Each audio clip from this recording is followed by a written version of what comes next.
absolutely everything about what we do and what we're going to do today. Everybody that's watching on this this live is we'd like you to we'll take you through some of our techniques that we use in our care plans, and also a lot of what we do to train staff members and organisations to do exactly what we do to enforce that power and positiveness within children and adults. Yep, we like to do it. So we'll work from children from age 3. And what we'll do, we'll use age-appropriate language. We'll work through the same workshop or care package, as we should say, over 6 weeks. And we adapt our language so it's age-appropriate, so it can touch the youngest family members all the way up to the parents and beyond. And all we do, we adapt different languages, we teach different skills for them to be able to work as a family unit. Just waiting another few more minutes to see whether there's any more that will be joining. So what will happen is, after a period of time, we will be able to kind of answer any questions that you have towards the end of this amazing interactive live that we're doing today. It gives you the opportunity to know where we are, how to find us, what care plans, what training programs that we provide that may be of interest, whether it's you using these tools and techniques of these care plans for an individual basis, or it's very much so for environments within the community or schools. I'm just having a look. So everyone bear with us, because I'm having to look at this part of the screen where we're adding people into the room. So I do apologise. Actually, I'm not going to share any more apologies. I'm just going to share the love. Exactly, which is what we do best. Yes.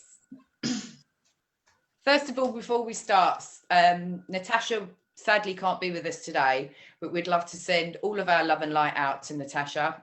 If you're watching, we love you.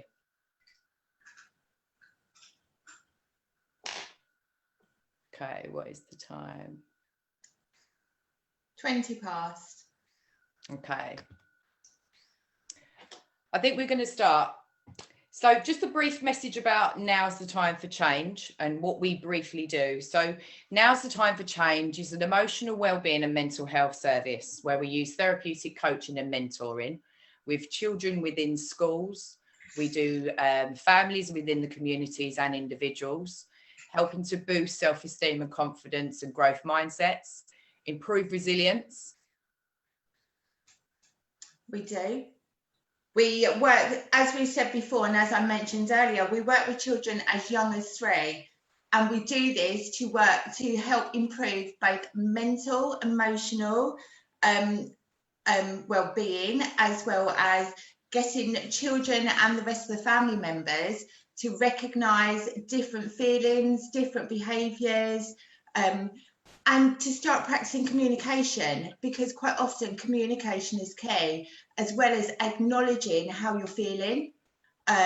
Once you acknowledge how you feel and what is making you feel that way, it's a starting point to be able to achieve your goals and to connect better with your family. First part we've always said is first part of the stepping stone is awareness. So bringing that awareness to how you feel daily, to we're very much on a level of promoting journaling, of being able to open up and express your forms of feelings and thoughts and situations that may happen. We very much go through a lot of our care plans promoting that side of being able to release. And when we're promoting the journaling, there's many reasons why we promote journaling. It empowers individuals and families not only to be able to get their emotions and feelings down on paper, it's also a note for them to look back over. You can look back over the challenges that people have faced and that they've overcome, which develops a better sense of confidence and then promotes resilience, because they can look back and think, okay, I did have a challenging time at that point. I was feeling this way and that way. I use these skills and I've overcome that. And then next time when they're faced with another challenging time, they've then also got the skill, they know they've got the skills to look back over. So journaling is absolutely massive in empowering our families to be able to recognise. It's another way of recognition of their feelings and emotions. Indeed. And what we've done is, over the last 2 years of Now's the Time for Change being around, we have, sorry, I'm just, and if you could just have a little look, I'm just joining, I have Journalism So Power. Okay. What we'll do is at the end, like I say, towards the end of our chat with you guys today, we'll answer any questions that you have. And like I say, the IPHM will be able to play this live on there. We're probably live at the moment, we're just not able to see. Everything will be on the IPHM Facebook page for you to watch on replay. Oh, great session. I'll check your message now. Thank you. Take care, Sarah. Have an amazing day. Hi, Sarah. Okay. Yeah, so basically we'd like to kind of do a brief chat with you, but more so show you and involve you in some of our tools and techniques from some of our care plans. So our care plans, like we've mentioned before, what we do within the schools. Okay, so we would go into different schools. Originally, we were going in face-to-face. Obviously, with everything that's going on in society at the moment, that's not possible. So to make everything COVID safe, we are on Zoom. Or Teams or video link. We will go into classrooms and we will teach children a transitional workshop. Now, we do this when they're in year 6. Quite often they're going to be experiencing change. They know that they're going to be changing senior schools, their bodies are changing, different hormones, they're starting to grow up. So when we go into the schools, we start teaching them, first of all, recognition of their behaviours and their feelings, but we also teach them relaxation exercises and confidence building exercises that they can then do with each other and take through to help them with challenging times in their lives. Okay, so one of the first things that we teach is a breathing exercise. Okay, to help them regulate their breathing. Once your breathing's regulated, it will then help you to feel calmer. Everyone feels anxious at some point or another. Although we don't like to use the word anxious, we prefer to use the word feeling unsafe, feeling a little worried, and quite often, or overwhelmed, exactly. Quite often, young adult, well, you know, going into adolescence, I would say with the year 6 children, they don't actually understand what anxiety means. They've heard this word thrown at them many times. They don't actually know what it feels like. But quite often, if you say to a child, when do you not feel safe?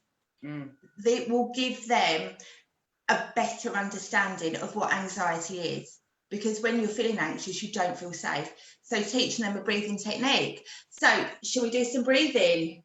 Indeed. And also, just a quick one, is the same feelings that go through your body when you're feeling anxious is the same feelings of excitement.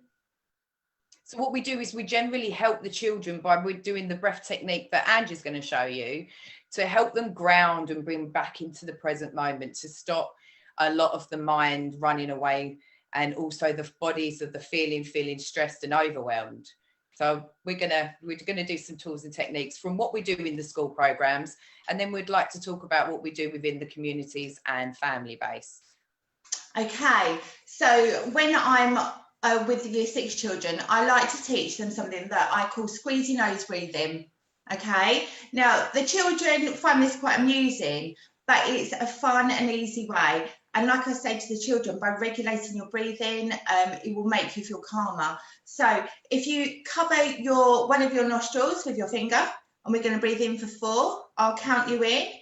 1, 2, 3, 4, and swap fingers and out for 4. 2, 3, 4, in. 2, 3, 4, and out. 2, 3, 4. One last time. In, 2, 3, 4, and out. 2, 3, 4. Now, straight away, I mean, I know I definitely do, and lots of the children that we work with say that straight away they feel calmer. Okay, now, a lot of children don't like touching their nose to do this. However, it is a way of regulating. You're using both sides of your brain and you're letting the different airways circulate. So that is why we cover one nostril. And I say to children, if you're at home and you feel comfortable doing it at home on your own, do that. If you don't feel comfortable, you can always go to the bathroom, go to the toilet if you're at school, see if you can get some time out if you're feeling unsafe. However, just by breathing and regulating, in for 4, out for 4, also works. However, I feel that it's not quite as effective as covering the nostril.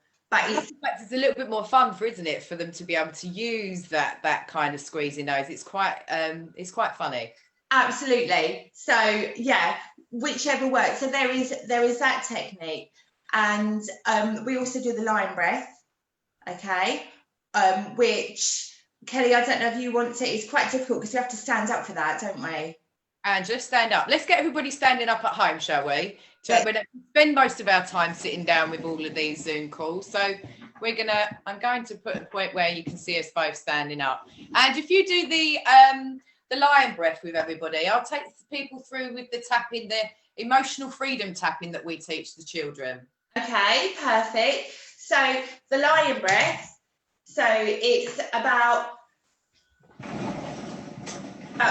taking all of your energy and regulating. Okay. So in case you can't see us, we're going right the way down to the floor. We're scooping up the earth.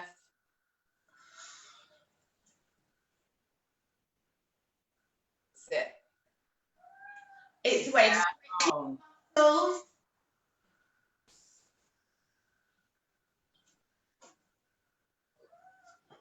One more time.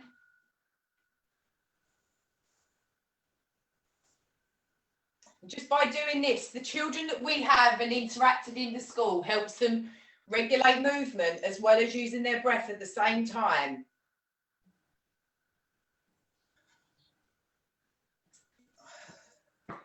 And another part, what we teach and enforce positive language, is to help the children become more aware about empowering language. We're very much key with teaching the power of positivity and how much language holds its power. So what we do is we very much get them to a point where we ask them to tap from each finger to your thumb.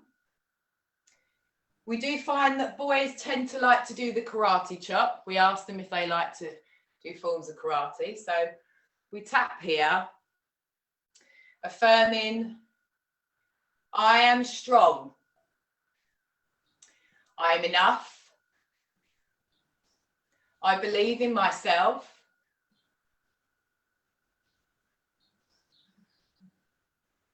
I'm brilliant. Yep. One of our massive things that we love to relate with is I am resilient. Yes. I am resilient. And in fact, I had a really lovely explanation of this from one of my service users, because we often ask them, what do they explain being resilient as? And one of them said, being able to do what you want and not let things hold you back, which I thought was absolutely brilliant. It's that in a nutshell, you know, not having things hold you back, stopping you from the things that you want to do. And the power not to give up at the first hurdle. Yeah. Teaching so many ways of resilience is exactly that. You know, we're faced with so many different challenges, especially with the children, with what's happening at the moment, homeschooling, being out of complete normal routine. So very much so about during this time, it is we enforce and empower and educate the word resilience. You know, don't give up. This can only make you stronger, and this is going to make you be able to bounce back in life itself. Yeah. Other things that we absolutely love to speak about is celebrating people's skills, their strengths. Now, when we talk about strengths, quite often, this is one of the hardest questions that we ever ask any of our service users. What is your strength? And they will say, they'll sit there, their mind will be blank. Okay, so getting them to recognise what their strengths are, empowering them to recognise what their strengths are, and then to celebrate their strengths, using their strengths to then be able to set goals, achieve goals, and create a life that is designed around them, around their happiness. Obviously, with children, and I say this to the children, a life designed around your happiness is within your parents' or your caregivers' boundaries. However, with adults, when you're setting goals for the future, okay, the sky is the limit. And quite often people forget this. They're quite often stuck in a rut. So getting them to recognise their strengths and being able to celebrate them and then build on them to get a life that designs happiness for them. Get them to focus on what they want to achieve. What is it that you want out of life? You know, what is it that you've got to do to get to that point? So teaching the children within the schools is, you know, we're planting this seed for that to flourish during their lifetime with these tools and techniques to have during any challenging times. They very much like the meditations that we put into the school as well, teaching them to find that calm and that focus, and to very much, like we say, is bringing them back into the present moment by just having these amazing tools that we teach them within the environments. During this time, while we're doing what we do with the children, we also provide staff training for the teachers with language, tools and techniques from the wellbeing perspective, so they then can enforce that more so in the school environment after when we've been there showing for that the hour workshop that we provide them. Absolutely. Another massive thing that we love to teach children in the schools is being kind to ourselves and each other. As we said, it's very, very tricky for children to recognise their strengths. Okay, so then another part of one of the activities we do is we ask their friends to then write down what they like about them. Okay, paying a compliment, and it changes someone's day. It changes how they feel about themselves, and hearing it from someone else, they actually believe it. Okay, now this is something they don't know how their friends feel about them, because quite often we are not as good as we could be at telling people the positive things that we see in them. Instead, we focus on, you could have done this better, you could have done that better. We're spinning that around and telling people what they do good right now, which builds confidence levels, builds self-esteem, and changes a person's mindset. It can make them feel good for hours. That compliment may even stay with a person long term. We get the children, they write this down and they get to keep this. Okay, now that is something they can always look back on. If they're having a day where they're not feeling as positive as they normally would, they've got that written there, that written proof that they look back on and say, this person said this about me. Okay, and then it starts that self-belief.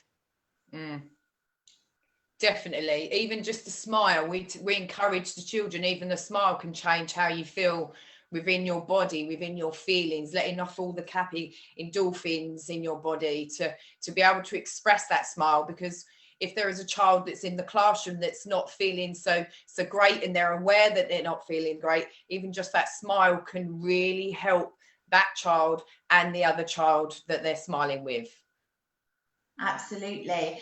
And speaking about the happy endorphins, another one of the exercises that we love to show children in schools is the benefit of exercise. Okay, natural, holistic exercise. When you're exercising, you are releasing the happy endorphins. Okay, it's another fantastic way. It can re-energize you. it can make you feel a lot more positive. It's a stress relief. Yeah. So get the children to do some exercise in the classroom, to watch their heart rate rise and then fall, see, be in tune with their breath, with their heart rate, and see how the difference that they feel from before and after. They do indeed. So that's part of what we do within the schools and how we teach the children and also staff members. What we do within the communities, and is very empowering right now, especially with what's happening in the world, like we've mentioned, is we created a 6 steps to resilience care plan for families and children as young as 3, as a family-based whole approach. So everybody within that whole household, like we say, our deliverance at the moment is online. So we are able to be into people's homes in a safe environment for them to learn with growth and confidence. So they basically learn 6 weeks worth of various different tools, like we've said, of building their self-belief, beliefs and perceptions, you know, learning some meditating and calming tools to be able to really enforce. You know, there's so much that happens in a family environment during the time that you have your children. You know, that part of what happens to parents and kids at the time is, you know, stress and overwhelm from certain challenges in your lifetime can overwhelm you. So what we do is we very much have come in a therapeutic and a holistic approach to be able to provide these tools and techniques. Okay, one of the key things again is being aware, making awareness of your strengths, awareness of your worries, awareness of your responsibilities. Okay, and who and when do you feel safe or not safe? Okay, because then we've got our groundwork. We work upon that throughout the rest of the care package through the 6 weeks. We then teach communication. Communication is key. Okay, but before we go with the communication, we have to start with awareness, making awareness of your feelings. Okay, how you feel, what may have been a trigger to making you feel this way. Okay, how we can overcome this. Talking about communication not only within your family but with your friends, letting people know that communication can make them feel that they're not lonely.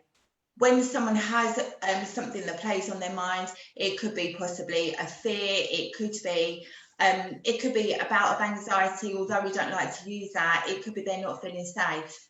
Okay, we're overwhelmed with so many different things. Absolutely, that's caused by stress, and it's getting them to recognise this. Once you can recognise what the root cause is, that gives them the pathway to move forward, to be able to communicate how they're feeling, why they're feeling, and opens them up to so many other possibilities to be able to achieve their goals.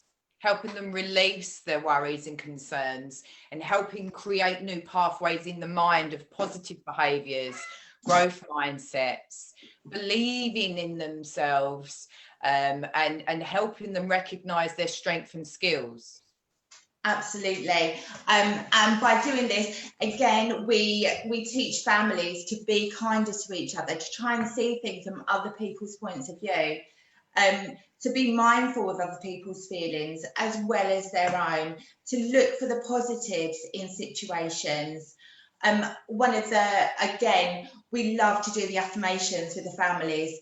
There has been so much success with the affirmations. Definitely. Positive language, like we said, is definitely key. Absolutely. Doing the emotional freedom tapping, which changes the neurological pathways. Okay. Now, we recommend that you do this for an amount of time. It doesn't work. It doesn't have the desired effect straight away. It's something that you continue with. Okay. One of them is, you could say, even though I recognise I am overwhelmed with stress and worries, I fully love and accept myself. Absolutely. And that is absolutely so powerful. As well as with the younger children, we adapt the language. Okay. So we will make it simplified. I am safe. I am happy. I can do this. Just a quick example of one absolute massive success with the tapping. A young person was absolutely scared, anxious, feeling unsafe going to school. Okay, to the point where it would be causing trauma. And that's without exaggeration. It was traumatic for him to the point where he would have emotional outbursts outside the school, and it was very hard getting him to go into the school. Teaching him this technique, he started doing this on the way to school in the car with his parents, and within 2 weeks he was going into school without the emotional outburst. He was feeling calm, he was feeling confident, and to the extent that it went further than what we thought it would. First of all, it started with him going in through the school office, okay, which he had done for months. He had not been in the main entrance. And within 2 weeks, he was going back in the normal entrance with the rest of his classmates, and he was feeling calm. Okay, so that is just one of our stories of how this absolutely benefits the children. And like, yeah, everyone, absolutely. And making the language simplified, which is what we can do, and how we can aim this at children all the way through to adulthood. Very much so how the parents as well that find this 6 steps to resilience is they find themselves again. And I know obviously there's various parts of when we do have our children, you know, we're there for them 24/7. We're there as a partner or wife, or, you know, that point where you might even be the single parent, so you're constantly on the go, you're constantly being pulled from here, there and everywhere. But when you kind of bring yourself back to the self-love of them or you, it's about finding you again. It's about finding your strengths to be able to really enforce that positive side of confidence. Like Ange said, is very much about enforcing that skills. You know, what are your strengths and skills? What did you do before you had children that you found great comfort and joy and happiness in? It's bringing all of those elements within these programs and training that we provide families and schools, and bringing all those elements in, bringing in the fun and laughter. We do love to enforce fun and laughter, because even that it just brings so much more happiness into how we feel, especially with what's happening at the moment. It is about bringing some of that fun and laughter into your home environment, and we really do teach the families that, and it's been very well received with the families that we've worked with so far. Absolutely. One of the other major aspects is that we teach it's okay to have time for you. Yeah. Often parents feel that, you know, they have to, you know, it's their role, their responsibility. They feel guilty if they sit down having a rest. They feel guilty if they sit down and watch a film, watch the telly. But teach them it's actually beneficial. Not only does it benefit you, your well-being, that then benefits the rest of your family. Okay, to get rid of the guilt, but having time out for you, teaching people that it's good to relax and how best to relax, different tools and techniques to be able to do that, so that it impacts your life and empowers you and creates more resilience. Because when you're feeling strong, it's easier to accomplish any challenge that is put your way. And also we very much teach beginners meditation within these programs, because most families that we've come in contact with in the community or individuals have never tried meditation before.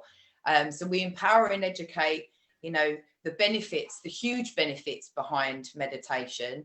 And we very much was in the community before this happened, where we were performing our workshops weekly.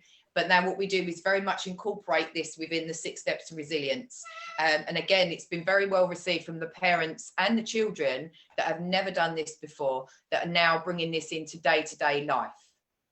It is beneficial, especially in society today.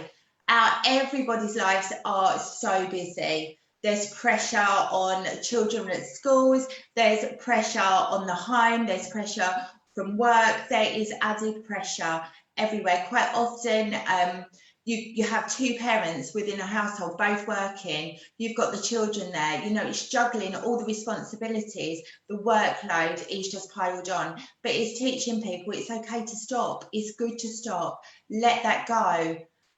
Have time for you, because then it benefits you in so many different ways. If someone is feeling overly stressed for such a long time, that can be so detrimental to their well-being, and it can cause other emotional and mental health issues. So teaching them at the get-go to relax, make sure you relax, that is as important as doing anything else that you need to do during the day. You need to have time for you, which people do forget to do, and it's giving them those skills, as Kelly said, through meditation, through awareness, letting them know that having laughter increases your energy levels, reminding them the things that they like to do for fun, which they probably, you know, quite often people have forgotten. I don't know what I like to do for fun, and it's empowering them, okay, to remember who they were before this stress load landed on them. And enforcing the fact it's okay not to be okay. You know, it's okay to have those feelings on those days. And again, it's that first step of awareness. As soon as you know that you're feeling, or they're feeling the way that they are, it's awareness, and it's okay not to feel, you know, and you can pretty much put down to the fact, okay, it's happening that day, so it's okay not to be okay, and just allow it to be there, and allow that form of releasing, like what we've mentioned, for various different empowering journaling techniques, or even just going outside and, you know, going to nature, take a walk in nature and roar in the middle of the field, you know, a release. We very much teach the fact of releasing. It's a really good way of releasing those emotions and those thoughts that you have in your body through various different ways.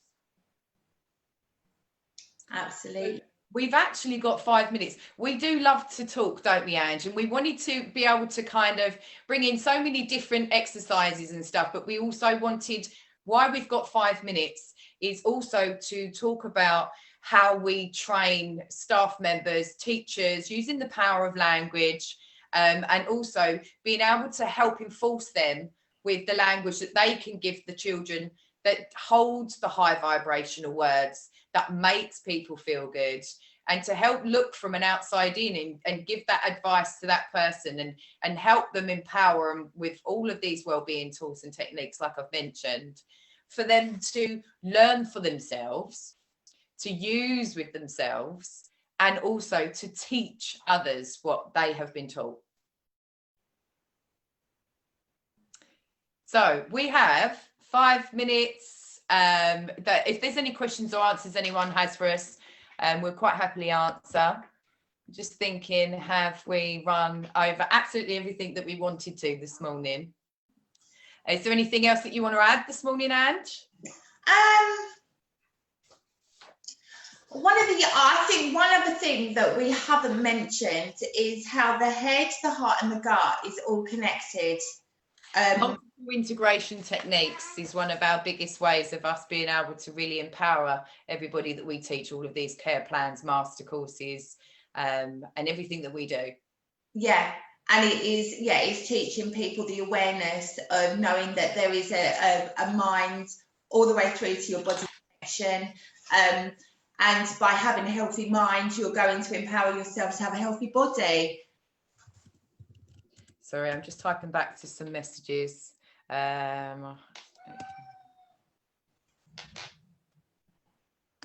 What we'll do is we'll give you some links, how to find us, whereabouts to find us, and how to find out more information about what we do, how to help, very much on an individual basis, a family basis, or very much a community organisation. Our website is www.nowsthetime4change.com. We also have a Facebook page called Now's the Time for Change. We're not very, we do have an Instagram account, but it's not very active at the moment. So those two other main points of our connections are the best way to find us. We also have a free phone number that people dial into. We've made it free for people to be able to dial in from their mobiles or landlines at no cost to you whatsoever. So even if it's just for a form of a conversation you want to have for tools and techniques, or you want to find out more, our free phone number in the UK is 03453 669 755. And we've been extremely grateful to be part of the IPHM Festival today. If you'd like to find out more about their wellbeing connections and beauty therapists, you can find them on iphm.co.uk. Thank you so much for having us today.